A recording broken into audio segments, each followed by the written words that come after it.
Charles Oakley talked about who he'd rather play while discussing who's the GOAT. Oakley said, quote, "They asked me, who would you rather play with, LeBron or Mike? I said LeBron, but Mike is my best friend. Mike ain't passing me the ball. He don't care if I get a shot today or tomorrow. But you know, he's got to be Mike." Shannon, do you agree or disagree with Charles's choice? Man, look here. I know Oak very well. That's my dog. And he gonna tell you like it is, Skip. Now, you know, he said Jordan's best friend. Now, you know he done ran interference for Jordan on the court and off the court. Mm-hmm. And he ain't gonna pull no punches. He's like, bro, I want to participate too. I just don't want to set screens and take the ball out of bounds. I want a guy that's gonna pass me the ball. Maybe I can get me a layup. I can get me a jump shot here or there. That's the difference. He said, basically, LeBron is like a quarterback. He knows where all 9 of his players are on the field. He also knows where the other guys are also. Jordan's gonna get it. Jordan's like, I'm gonna go get 40, I'm gonna go get 50. You know, hey, you get 2 or 3, you be cool with that. Mm-hmm. And Oak says, no, I want to participate. I want to do something more than set screens for you and take the ball out of bounds once the other team make it. Mm. So I don't have a problem with what he said, but I know somebody gonna have a problem because this is what I notice about you. Mm. When they say something bad about LeBron, or they got sour grapes, well, you know Oak ain't got no sour grapes. But when they say something negative about LeBron, oh, they know basketball. Mm. You heard what he said? Now, this guy played this many years. He's an all-star, yada, yada, yada. That was Oak. Oak prefaced it by saying, this is my best friend. Friend. That might be past tense now. Oh, don't care. It might be over. You know what happened to Charles Barkley? When Charles Barkley dared to criticize Michael Jordan for what he should be criticized for, which was being the worst GM in the history of basketball. I don't know if Charles Barkley and Jordan's relationship runs as deep as Charles Oakley and Jordan's relationship. That's a good question that I don't know the answer to, but there was a period in there where, I mean, I think Mike just liked to have Charles around as like his court jester because he made him laugh, because he's always making everybody laugh around him. Right. But, yeah, I will give you deep, true friendship. This is it. But I can also tell you, I know Jordan well enough to know he won't love this. He'll be okay. I don't know if he'll be okay. He might want to have a little conversation. No, he don't want to have no conversation with Oak. He gonna say, "Oh man, you crazy." Okay, so remember, Charles Oakley played with Michael Jordan for 3 years before it started to go, before it started to happen and championships started to happen every year. And when in the summer of 1988, the Bulls did trade Charles Oakley to the Knicks for Bill Cartwright, Michael Jordan was furious about it and blamed Jerry Krause, who was the #1 target in his Hall of Fame speech. You know, like he blamed Jerry for everything. Everything. He did. I know this. I told you about the round of golf. I was following Jordan at a Pro-Am one day in Chicago. It was like a month after he retired. And his tee shot went in a fairway bunker, and it's a hard shot. And he's going to hit a 3-wood out of the fairway off the sand. I'm like, man, that's a hard golf shot. He said, I just imagine that the golf ball has Jerry Krause's face on it. That's how much he hated Jerry Krause. And he ripped it and hit the green in 2. So the point is that I understand what Oak is trying to say.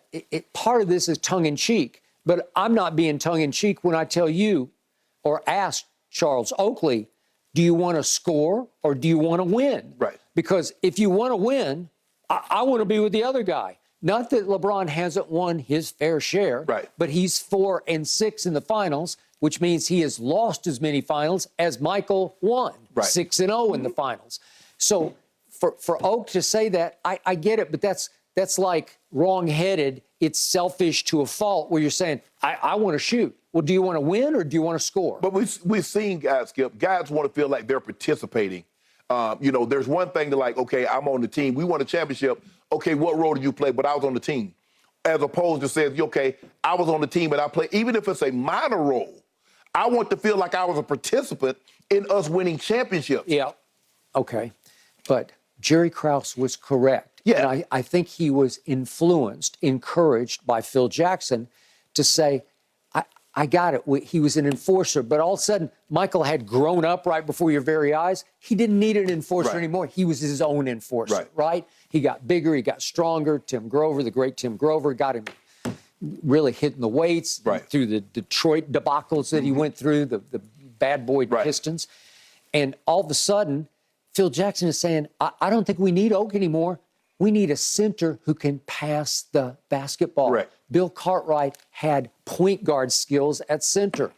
Bill Winnington, who I knew very well from his days as a Dallas Maverick, he could really pass the basketball. Right. Luke Longley had high basketball IQ. These are the centers that Jordan started winning championships with because he could play off and around them because they knew how to get the sugar back to the greatest, to me, greatest scorer, greatest player ever. Yeah, I definitely don't think Mike could have played with it. It'd have been difficult for him to play with an all-time great center, considering that the shots that was going to require for him.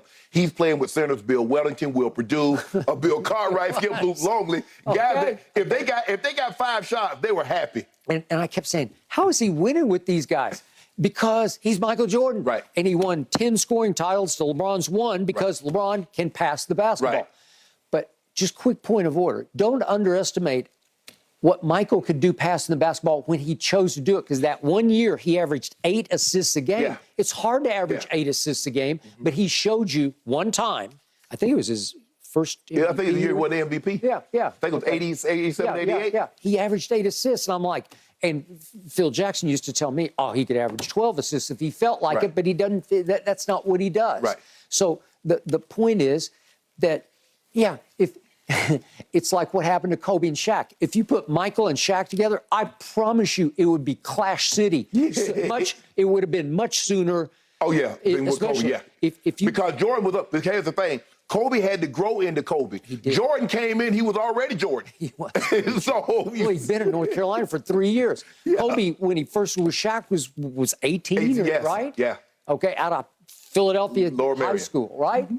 Okay, so it took a while, and he was the second, or maybe to start with, he might have been the third fiddle. Yeah. Okay, and as he grew up, when he finally grew up, it's like, well, this town ain't big enough for the both of us, right? Well, if you got Michael, if you paired him with Shaq in his prime, it would have lasted about 5 minutes. Yeah. No, seriously. Yeah. Because what's the point? And because Michael, think about it, how Michael was about nutrition and training.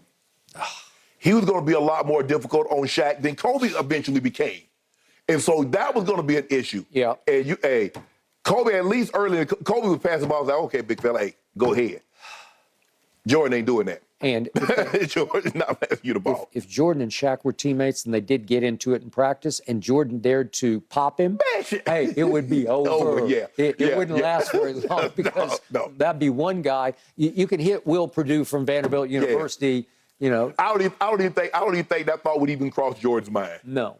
Well, I would think not. I would think. Well, I don't know if he got pushed. You know, Kevin Garnett said he's so glad that Shaq's mom raised it right, because if Shaq would have had just been nasty, it's going to be 7'1", 340 pounds. What you gonna do? Yeah, I agree. His father raised him right. He was a military man. Exactly. Like he had. And he was like, and his dad, he says his father told him, say, look, you go out here acting a fool, you messing up your mom, you putting your mom out the house. Okay. Your mom can't eat. And so Shaq held his mom in high regard. He did. So he was not going to do anything to mess that up. Okay. So does Charles Oakley want a ring or not? Yeah, he won a ring. Okay. He ain't going to get one with GOAT. Oh. You make it seem like he ain't got no rings. He got 4. Huh. Yeah. GOAT's got 4. Except he's not the GOAT. GOAT got 4. Okay, he lost 6 times in the finals. He lost 6 times, and he had some humiliating losses. He had 1. Had no humiliation. He had 1. I know 2 for sure. No, the Dallas series, that was the only one. Okay, Dallas was terrible, but so was the second San Antonio. The third. It was actually the third. The 2014 San Antonio. Man averaged 28 points a game. Okay, but it's 1-1 going back to Miami. Go look at what happened. He was quiet in those games. Skip. They lost both of them, and then they got closed out in 5. Skip, San Antonio shot him off the court. Okay. Remember Danny Green couldn't miss from 3? Patty Mills couldn't. Patty Mills couldn't miss. No. I mean, Manu and Tony was just like, they won. They lost in 5 games by a record finals margin. Man, see, if LeBron would have had Oak as that enforcer, ain't no telling how many rings he'd had earlier. Really? Okay. Well, the point is, I hope Michael's going to be okay with this. I hope they're still best friends because these are the kind of comments that Michael just doesn't stomach. Look here. Mike's fine. Mike know his place. Yeah. Mike believes he the GOAT. Don't let him fool you otherwise. And I'm good with that. Well, everybody in the known world except the guy across from me thinks he is the GOAT. No, they don't. Yeah. No, they don't. Maybe Nope. some of those blind witnesses. Ain't no blind witnesses. Ain't no blind witnesses. Yeah. Skip, the man said that's my best friend. Yeah. I mean, shouldn't you be the one that be able to say things, the most truthful things? Mm-hmm. The ones that know you the best should be able to tell you the truth. So this was tough love? It was truth. Truth? Yeah. Well, I got truth for Oak, and I love Oak too. And Oak could like put his little finger on top of my head and crush me. But the point is that in the end, if you want to go win a bunch of championships, you just want to go with Jordan, right? You're going to win a bunch of them with GOAT. Okay. And I agree. It's much more fun to play with LeBron because the ball's going to move, and if you get open, the ball will find you. Yes. I got it. That's Skip, what you think I'm out here just to take the ball? Oh, so that if I'm a receiver, you just want me out here running decoy routes? Yeah. No, I practice hard too. Okay. What do you want to play with, John Elway or Trent Dilfer? You want to play with Trent Dilfer if you got Ray Lewis's defense, right? Look, if I'm open, throw me the ball. Well, Trent can throw you the ball too, Yes. right? Except Yes. he can only throw it to you like once a game, right? I was at a different stage, and that was a different offense. Okay. You could have been in the first of your prime, and if you're playing with Trent Dilfer, I just don't know if you're going to get the sugar. I don't know if I'd have been happy about I that. don't think you'd I'm be in my happy. prime, and I'm catching 1-2 passes a game. Nah, I ain't going to be happy about that. wouldn't Ain't be no sense in happy. lying. No. Right. And you're not going to make Pro Bowls. Nope. You're going to have a hard time. Nope. I'm probably not sitting across from you. I'm definitely not in the Hall of Fame. So You know what? There's a lot of truth to that. it's absolute truth. There's some luck of the draw, right? Yes. You wound up in the perfect And place. 7th round, but I ended up going to Denver, one of the 2 teams that had the H-back position. 3 teams. San Diego Chargers, not Washington Football, the Commanders. They kind of. And Dan. Well, Dan didn't have it in at the time, but he found a way to get me on the field, and this was the only way to put me as an undersized tight end, a move tight end. Yeah. He's like, and I did, so everything worked out. But no, if I go to Baltimore, I'm not going. I'm just gonna be a guy. I'm just gonna be a guy. It is what it is, Skip. I mean, I ain't lying. I mean, I appreciate Trent helping with a winter wing. I love my time in Baltimore. I had some great guys, but that's truth. This truth. I wouldn't have been the player that I became had I started in Baltimore. Well said. The GOAT debate, all different angles of it. One of the best ever. We settled All right, that thing about gentlemen. 5 years ago. In your mind. We're going to move on. We're going to move on because we got to talk more about this Western Conference playoff picture. It's crazy. Do you guys think the Mavs are going to miss the playoffs altogether despite that big Kyrie trade? Prediction time coming up next right here on Undisputed.